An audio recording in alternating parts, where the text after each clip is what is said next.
والصلاة والسلام على من كان نبيه وآدم بين الماء والطين وعلى آله وأصحابه أجمعين أما بعد فأعوذ بالله من الشيطان الرجيم بسم الله الرحمن الرحيم كنتم خير أمة أخرجت للناس تأمرون بالمعروف وتنهون عن المنكر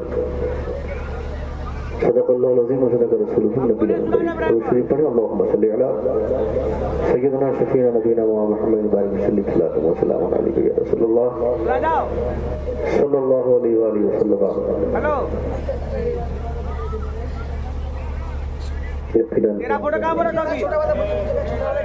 آج کا یہ عظیم الشان پروگرام ڈھول باجا یا ڈھول بجا کی اس دھرتی پر یہاں کے جملہ علماء تشریف فرما ہے. اسلم جمالی صاحب نے بھی خوب اچھا پڑھا. میرے بعد ہماری جماعت کے دو سینئر خطیب حضرت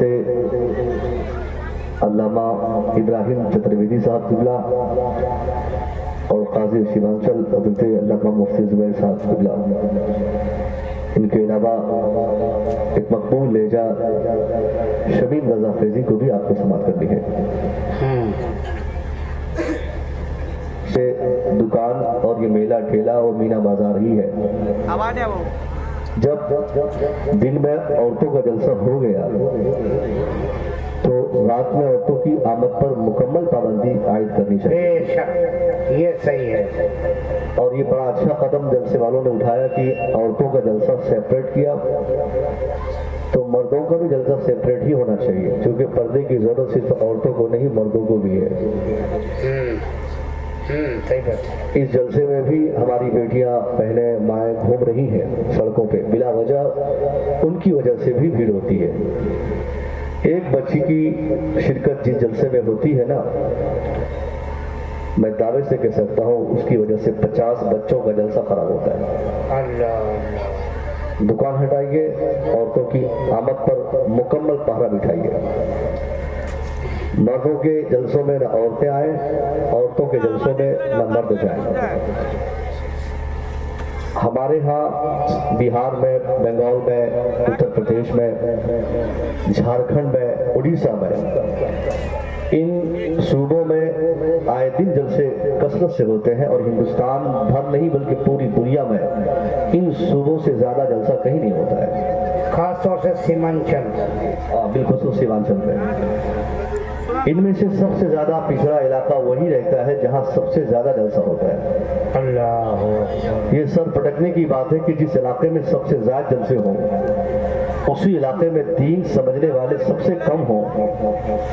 جس علاقے میں جلسوں میں علماء کی تعداد کثرت سے بڑے بڑے عالم آتے ہوں اور تقاریر ہوتی ہوں اس جلسے میں علماء کے خطاب کا کوئی اثر نہ ہو تو کہیں نہ کہیں یہ چنتا کی بات ہے. ہونا یہ چاہیے تھا کہ پورے ہندوستان میں سب سے زیادہ دینداری اسی سیمانچل میں دیکھی جاتی کیونکہ جلسوں کے اعتبار سے سب سے زیادہ جلسے سیمانچل میں ہی ہوتے ہیں.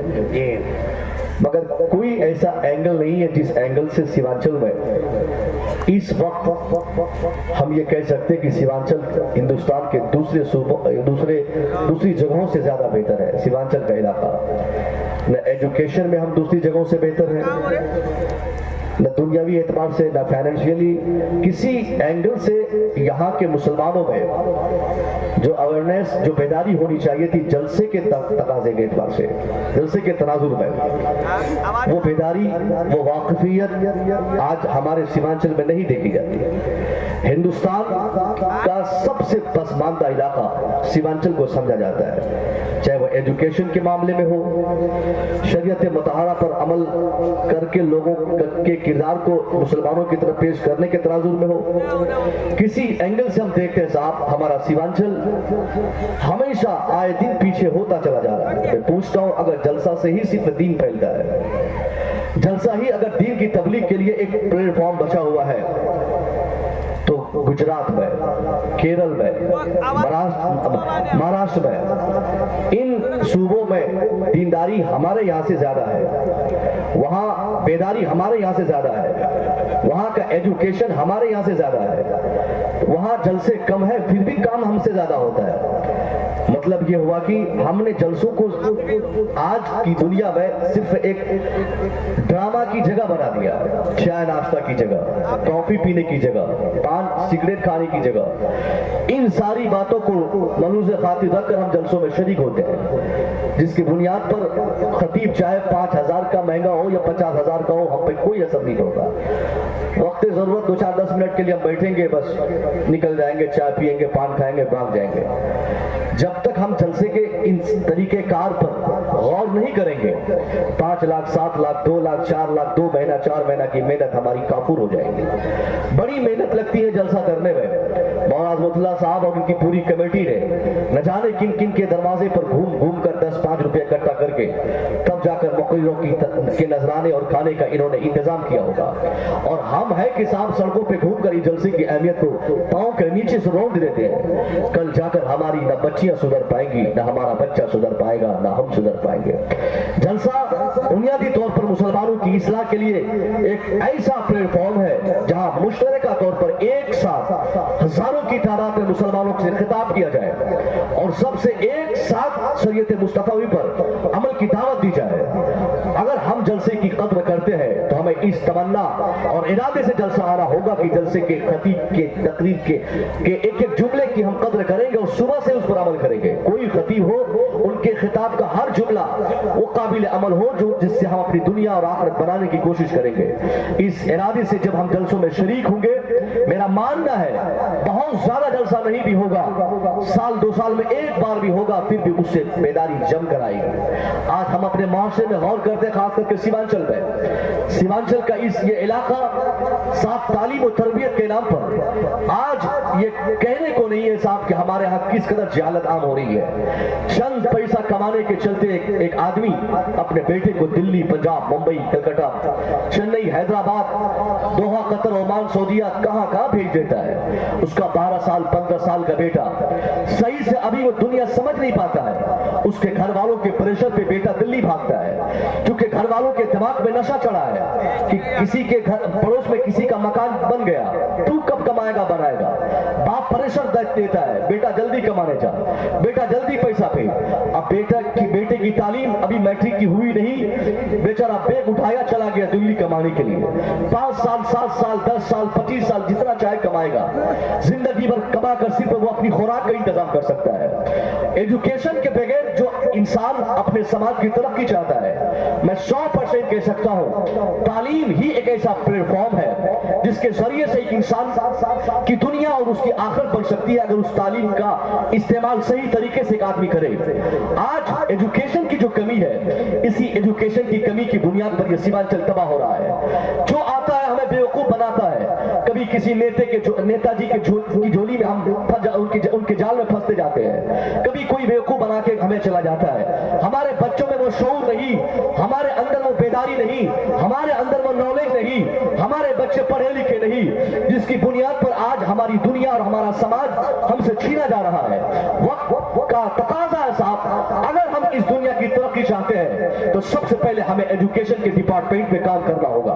हमें हर आंगन में पलने वाले बच्चों की तालीम का एक बेस्ट बेनिफिट, तालीम का बेस्ट बेनिफिट को महसूस करते हुए हर बच्चे को एजुकेशन से जोड़कर उसे अच्छे समाज का व्यक्ति बनाने के लिए उसे पढ़ाना पड़ेगा। उसे कॉलेज में, यूनिवर्सिटी में, मदरसे में, उसे जहां चाहे आप पढ़ाएं, लेकिन एट एनी हाउ आपको अपनी औलाद को पढ़ाना है। जब तक आपकी औलाद पढ़ेगी नहीं, आपका बेटा पढ़ेगा नहीं, उससे आपको खैर की उम्मीद छोड़ देनी चाहिए। बुढ़ापे में जो बाप अपने बच्चों से कहता है कि बेटा मुझे एक गिलास पानी दे, बेटा पानी नहीं देता, अगर पानी नहीं देता तो इसके पीछे का भी राज यही है कि उसके बच्चे को उसके बाप ने पहले तालीम नहीं दिया। जो बाप अपने बेटे की तरबियत नहीं करेगा, जो बाप अपने बेटे को पढ़ाएगा नहीं सही से, उस बाप को भी भलाई की उम्मीद छोड़ देनी चाहिए। कभी उसका बेटा उसके बाप उसके लिए कभी लाठी का काम नहीं आएगा। वो हमेशा जहालत से जिएगा, जहालत में उसकी परवरिश होगी, दिमाग से जहालत का उपज होगा और जहालत ही वो जबान से बकता रहेगा। बाप को कभी बुढ़वा, कभी खूसट, कभी बुढ़ा करके वो पुकारेगा। आज हमारा सीमांचल नेताओं की झोली में चला जाता है। कभी कोई आता है साहब हमें बोलता है कि हम तुम्हारे हित हैं, कोई बोलता है वो तुम्हारा मुखालिफ है, कोई कहता है वो तुम्हारा दुश्मन है, और हमको कहीं किसी मैदान में उतार के हमारे बच्चों को नारा लगवाया जाता है उससे कि साहब फलाने साहब जिंदाबाद, फलाने साहब मुर्दाबाद, फलाने साहब हमारी पार्टी के हैं, फलाने साहब उसकी पार्टी के हैं। ये सारी चीजें बुलवा कर हमें ये सिखाया गया अब तक कि हमारे समाज की तनज़ुली की वजह, हमारे समाज के इस डिग्रेडेशन की वजह यह है कि हमारा दुश्मन इस वक्त हाकिम है। नतीजे में हमारे बच्चों को पकड़ के कभी मोदी मुर्दाबाद कहलवाया जाता है, कभी नीतीश मुर्दाबाद कहलवाया जाता है, कभी ममता मुर्दाबाद कहलवाया जाता है, और ये बताया जाता है कि आज हमारे बच्चों को अगर सर्विस के डिपार्टमेंट में अगर उसको स्थान नहीं है तो वजह कि हम जालिमों को हुकूमत मिल गई है। नशे में आकर हमारे बच्चे और हम हमेशा ये बोलते रहते हैं कि जालिम हुकूमत की वजह से हमें सर्विस नहीं मिलती, ये जालिम शासन प्रशासन की वजह से हमारी तरक्की नहीं होती। यानी ये तमाम तबाही हमारे समाज की, इसका जिम्मेदार हम कहीं न कहीं हुकूमत को मानते हो। कभी बोलते कि मोदी की वजह से, कभी बोलते योगी की वजह से, कभी कहते नीतीश की वजह से, कभी कहते ममता की वजह से, कभी कहते फलाने नेता की वजह से हमारे बच्चे कामयाब नहीं हो पाते। मगर हमें सोचना चाहिए साहब, हम आपसे कहना चाहेंगे कि आज हमारी सारी बर्बादी, सारी तबाही, इसकी वजह कोई दूसरा नहीं। कुरान कहता है वमा असाबकुम मिन मुसीबा फबिमा कसबत ऐदीकुम, what misfortunes befalls on you it is because your hand has gathered it. Quran कहता है मुसलमानों, ये तेरे समाज की तबाही, ये तेरे माहौल की बर्बादी, ये तेरी बेटी की बर्बादी, ये तुम्हारे घर की तबाही, इन सारी चीजों की बर्बादी की वजह कोई नेता, अभिनेता, कोई लीडर पेडर नहीं, इसका सबसे बड़ा रिस्पॉन्सिबल तुम हो, इसके सबसे बड़ा ज़ामिन और जिम्मेदार तुम हो। तुमने समाज को रौंदा, तुमने माहौल को रौंदा। मैं कहना चाहूंगा मेरे बच्चे पढ़ेंगे, मोदी को रोक लेगा उसकी तालीम को? हमारे समाज में कभी कोई नेता नहीं रोक सकता।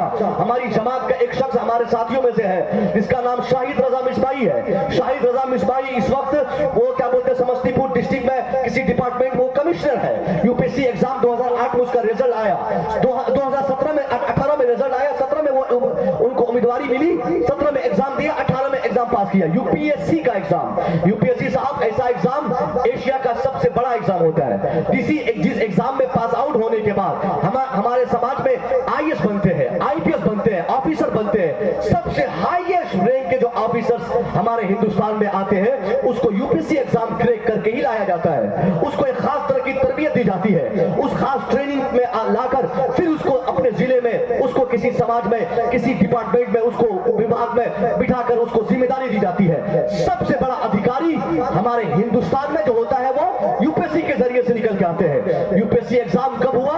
2017 के एग्जाम में वो उम्मीदवारी लिया। कौन? शाहिद रजा मिसबाही। अब आपको मैं बताऊं कि 2017 किसका पीरियड था? 2017 खालिस मोदी का पीरियड, खालिस योगी का पीरियड।